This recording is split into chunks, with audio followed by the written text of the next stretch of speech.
So, who are we talking to? I am Marlies Gronewaller. I am the daughter of Karl Gronewaller, or how they say in the German language, Karl-Heinz Gronewaller Wiemann. And who is Karl-Heinz Gronewaller? Who was he? Yes. Well, he's your grandfather. And what did he do? During his youth, or in his youth, he grew up in an area near Münster, which is called Münsterland, near a town called Freckenhorst. He was a farmer, and when he was young, he was part of the Hitler Jugend, which, for better or worse, was a lot like what today's Boy Scouts would be for the young. Although he was not a Nazi, he did his duty for the German country.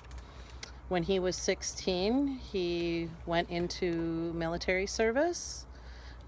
He learned... Oma, was he in the... he wasn't in the Luftwaffe.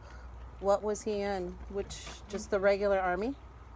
Infantry army. Yeah, infantry army. He was a grunt.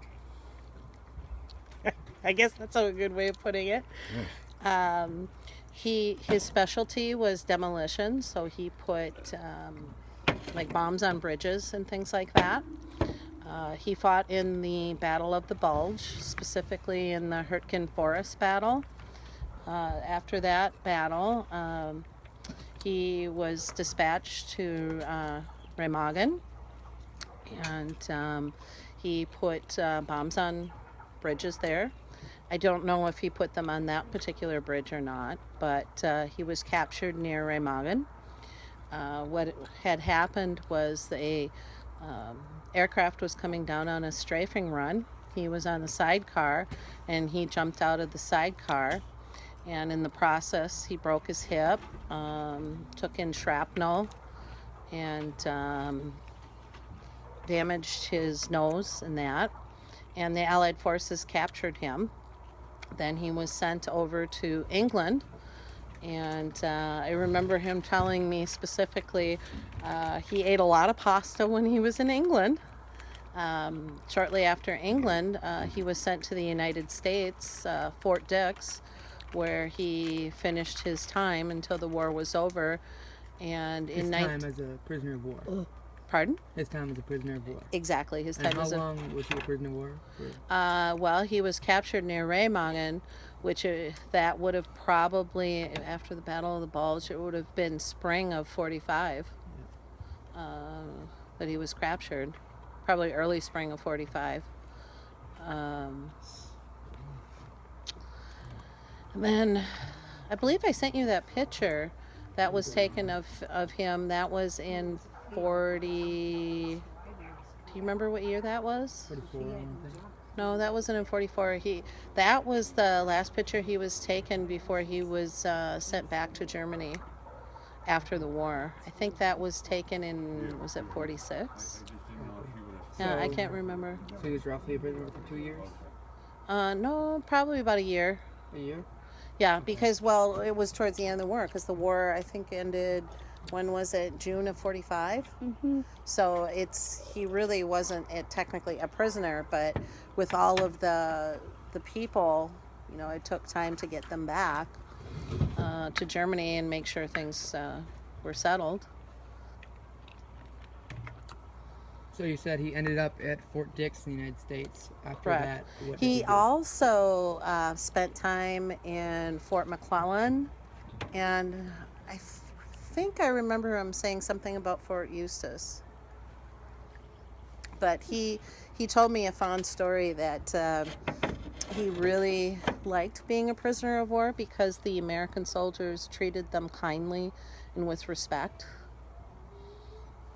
So that it gave a very positive impact to him on how kind and caring Americans were. And he decided that after he got sent back to Germany that he wanted to come to the U.S. because of the people that he had met when he was a POW. And that's why you and I are here. Exactly. Exactly. So did he tell you any specific stories about different battles he was in? There was one particular thing that he told me that I found really touching. My father was not a person who believed in conflicts or war. You know, you do your part for your country. He believed strongly in patriotism.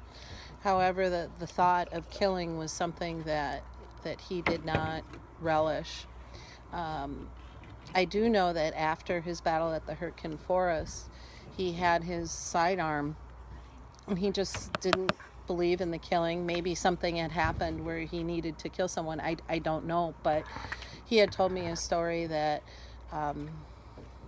when he was near there, it was a what do you call those?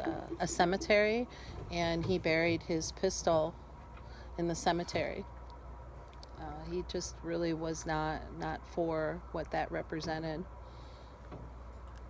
So early on in the war, how old was he when he joined the war? He was 16 when he joined the military service. And did he do that voluntarily? Was it a draft? Was it... At that time, Close to the end of the war, they drafted the 16-year-old. it was something like you had to fight. It's not like you had a choice that you couldn't fight.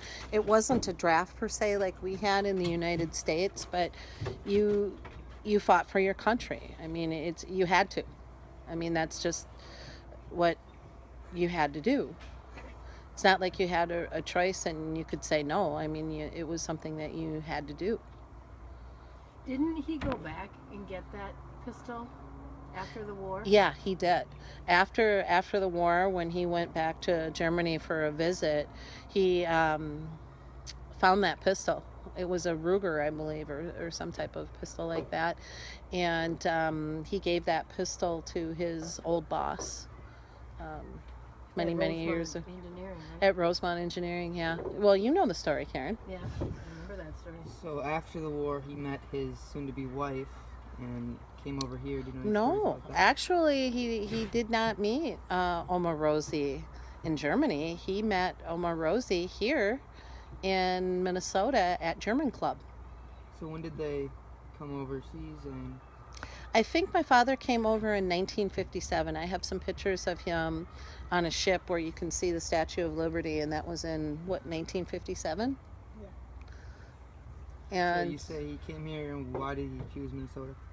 because this is where his sponsor was in Minnesota, because you had to be sponsored to come to this country.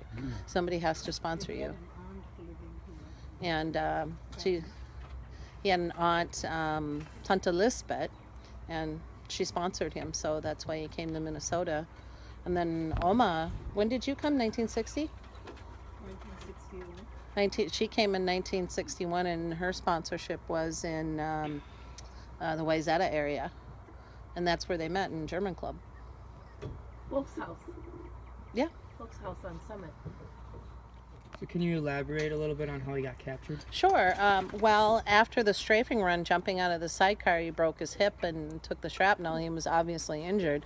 He couldn't move on, but that near Remagen, they had the Remagen Bridge, and all the bombs couldn't blow up the bridge. So that's how the Americans got over the Rhine so quickly, and with all the Americans there, obviously he was captured. And did those injuries he have, did they heal? Did they? No, they did not heal, because he was so young when he broke his hip, his leg stopped growing, so he had one leg that was shorter than the other. And then he had to have a skin transplant on his nose, so you could see a little bit of scarring on his nose, and he had shrapnel in his legs that after he came to the States that he managed to get removed. And he limped the rest of his life. Yeah, because the one leg being shorter than the other. So can you talk about where he settled and how his life went on in the U.S. when he came over?